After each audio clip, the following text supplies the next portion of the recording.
This is U.S. history. In case you forgot what class you were in, just a heads up for the students, this is the first video of week 2. You should be seeing this on Tuesday.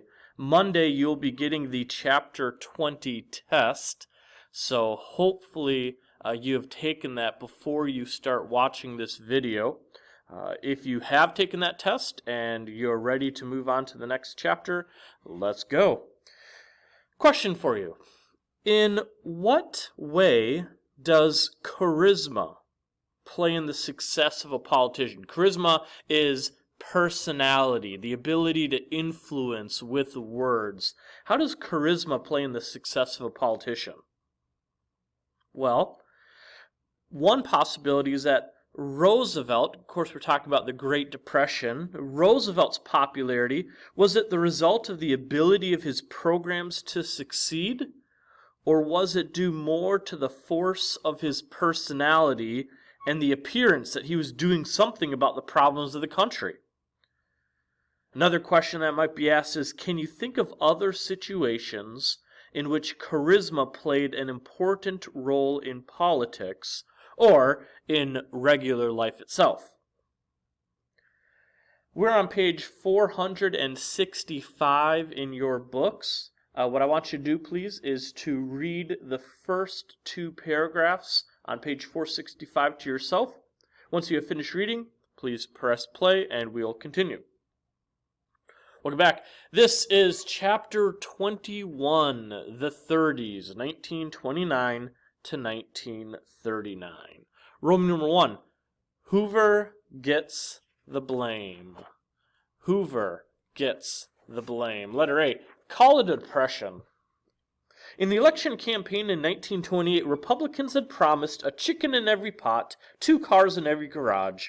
While Republicans had enjoyed taking credit for the prosperity of the 1920s, when the Depression struck in 1929, Herbert Hoover will receive the blame. Rather than calling it a panic or crisis, as in times past, you think of all the different panics we've talked about in history, Hoover chose to call this economic downturn a depression. While a depression emits a negative emotional response today, back then it wasn't intended to.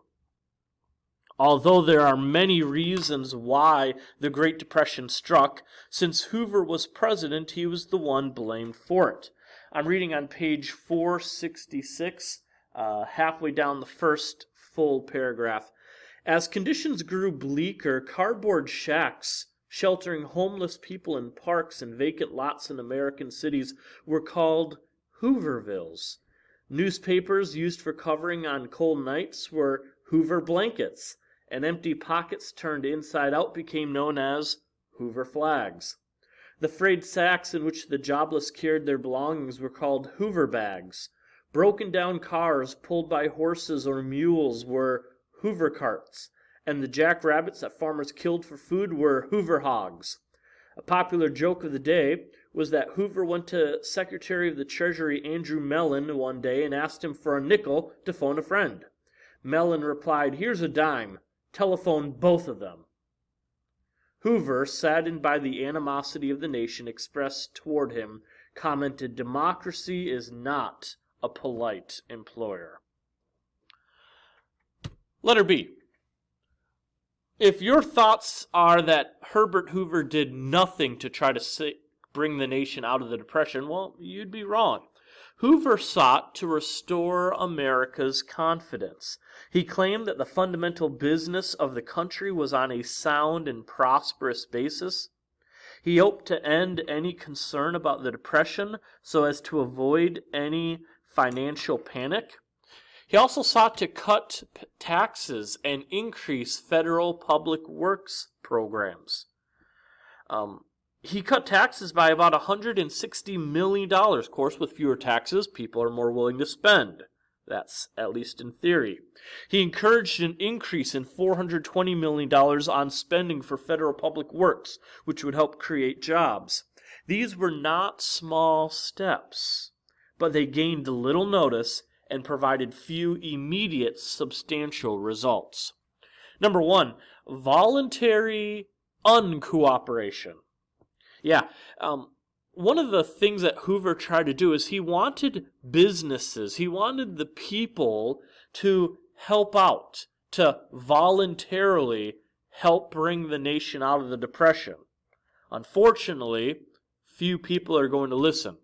He failed to urge leading businessmen to maintain workers and their wages.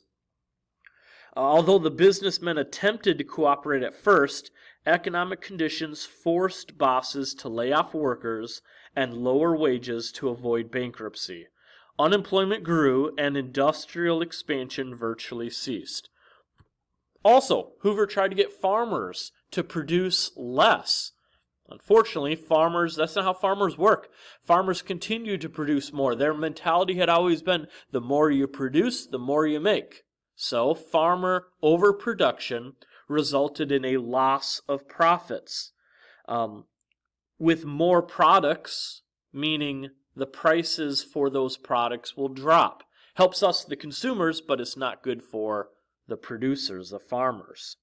Because that did not happen, too many crops were being sent to the market, causing prices to drop, which caused the farmers to make less money. For example, the price of wheat fell from $1.03 a bushel in 1929 to 66 cents in 1930 to 38 cents in 1931.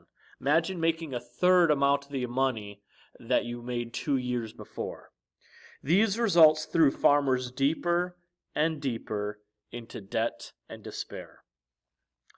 In your packet, you should have gotten the Chapter 21 Fast Facts.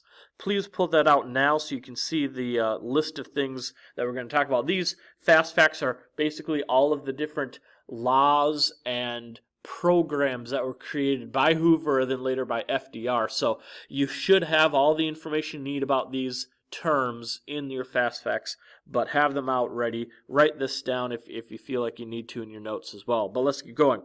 The first one of these programs was called the President's Emergency Committee for Employment, PECE. It was attempted to coordinate charities in providing assistance for the poor. It later became the President's Organization for Unemployment Relief, but it failed to solve the growing problem. It failed. Another one was the National Credit Corporation, the NCC. This one attempted to set up a credit reserve fund for struggling banks. The hope was that more successful banks would support struggling banks in order to prevent them from going bankrupt, which would create a banking crisis. This program also failed. Bank failures rose from 651 in 1929 to almost 2,300 in 1931. They believed that private individuals would best help the needy with voluntary assistance. This is what Hoover believed.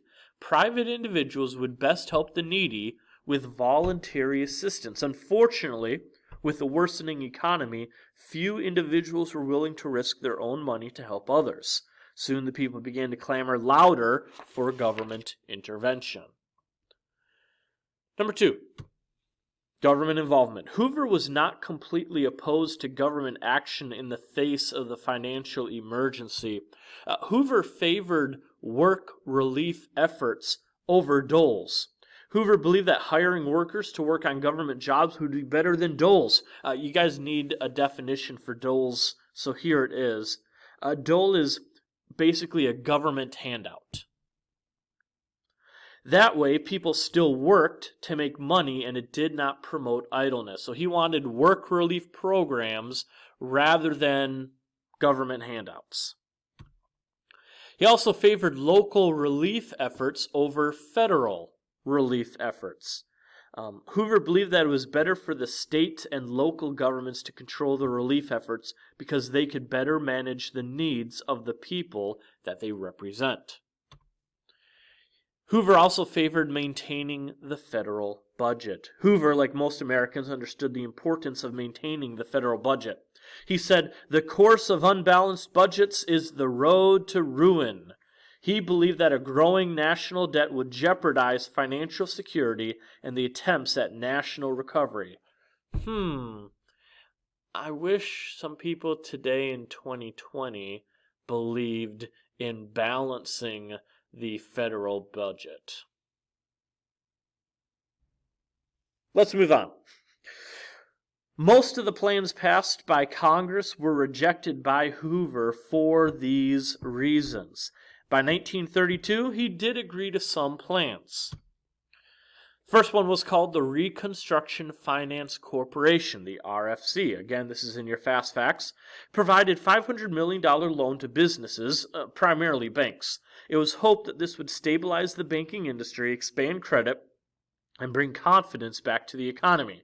The result was mixed. Most complained that it was helping the wealthy and not helping the poor. Anyone feel like this sounds a little bit like bailout programs that the U.S. government today also participates in? Yeah, maybe. One more law that was passed on your fast facts was the Hawley-Smoot tariff. Thing you need to know about it is it raised tariffs to their highest level in U.S. history. It raised it up to about 40%. The protective tariff was intended to help American producers and stabilize prices, served to shut off foreign trade and reduce the market to trade U.S. goods overseas. So in short, they wanted to cut off the trade coming in from other countries so that American-made products could be sold in America. It was said that the tariff provided farmers with a $30 million benefit, while it also imposed a $330 million loss. You guys got to remember that tariffs are a two-edged sword. Yes, it keeps other products from coming into our country to compete with our businesses, but at the same time, it also prevents America from trading with other countries. And so farmers were able to sell just to America. That meant they couldn't sell to other countries. Lastly, it set the precedent for other subsidy and relief programs.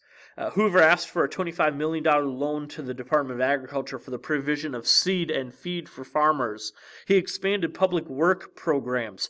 For example, the picture that you see on the screen here is a picture of, well known as Hoover Dam, Grand Coulee Dam, which was constructed during the Great Depression era. It was one of those federal public work programs.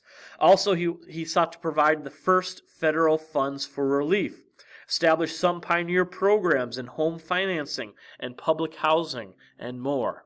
So you can see so far with Herbert Hoover, things are not looking good. He's making some effort. He tried to get the people to participate, to get involved, to cooperate. You see that's not happening. And then you see he's turning to the government to try to solve this problem, but either due to the fact that it's not working or just simply his charisma isn't high enough, many people are upset with the programs being used. That's all the notes we're going to cover for today. Remember, if you have any questions or comments, please email me or Skype me. Just let me know if you have any questions about any of the things that we're talking about. Again, reminder, you should have taken the Chapter 20 test by this point. It was in your second week's packet, and hopefully we'll be able to move on from there. Hope you all have a good rest of the day. Be good, do good. Bye.